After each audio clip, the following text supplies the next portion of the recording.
Honey, I'm home. Thank God it's Friday. This was my usual call when I entered the house at the end of the week. I'm in the bedroom. This was an unusual answer. I walked up to our bedroom and saw her finishing up putting the finishing touches on her makeup. She wasn't wearing the most modest makeup in the world. She was stunning. I'm leaving tonight. I have a date with Jason Hebert. Don't wait for me. I won't be back until tomorrow, she said, as if it was the most natural thing in the world. Okay, have a nice date, I said, almost cheerfully as I walked downstairs. I caught a glimpse of her stunned reflection in the mirror. I went to the refrigerator to grab a beer, and in a flash she was gone without even saying goodbye. You see, this was not a surprise to me. Everything went exactly as I expected. My wife is a woman of habits. She more or less always does the same thing, reacts the same way to certain events.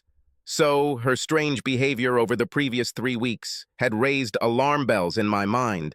One night, 2 days before the date, I waited until she fell asleep, and after some arguing, I was finally able to find the password to her phone and answers to my questions.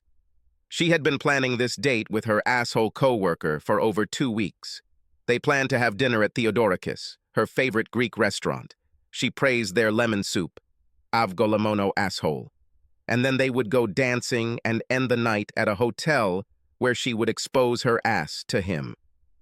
I loved bringing my wife to Theodorakis, but she didn't know that it was also my favorite place to dine and wine my clients. And she couldn't know that over the years, Theo had become a good friend of mine. It took me several hours to come up with a good plan. In the morning, I called Theo and explained my situation. He was shocked by my wife's blatant disrespect, but couldn't stop laughing at my plan. That evening, a few minutes after my wife left, I drove to Theodorakis and snuck in through the service entrance with my secret ingredients to help Theo prepare an unforgettable dinner for my wife and the jerk. As expected, my wife ordered Theo's famous avgolemono. She couldn't stop praising her favorite dish, savoring every bite. I was glad she didn't notice my special spices. About half an hour after she finished her soup, she excused herself and went to the toilet. Hebert waited. And I waited. And I waited. She returned, profusely apologizing, then returned to the toilet, running around like crazy. And Hebert began to wait again. At first, Theo was skeptical that my plan to make my wife's dish would actually work. But after my wife spent half an hour on the toilet, he had to admit that the proof was in the soup. A few grams of magnesium citrate would be ideal mixed with lemon soup and would cause explosive diarrhea within 30-60 minutes. I also added some polyethylene glycol and some senna to prolong her pleasure. It would be a perfect night for sexy games. I drove home, put most of my clothes and a few items in the car, and went back to wait for her to return. She came at 2 a.m. and ran to the toilet. I was sitting in the living room when she came out 20 minutes later. So, how was your evening? I hope you managed to blow off some steam, I chuckled. Are you laughing at me? She screamed. No shit. Oh, sorry. So, how long has something been working for you?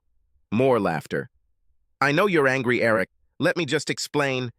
Keep going. Give it your all. I laughed at my own jokes. She doesn't. Oh, by the way, here are the divorce papers. You treated our marriage like crap. Why don't we flush it down the drain like everything else? What the fuck, Eric? I don't want a divorce. Oh, damn. I have to go again. Stop talking nonsensey, Helen. I added, laughing. We're done. I stood up and headed towards the front door. I can't stay here. It stinks. Don't forget to turn on the fan when you're done. Subscribe to our channel so that your second chaff doesn't cheat on you, and go ahead and listen to the next story, because this story is nothing compared to the next one. If you're under 18, don't even think about listening to the next one.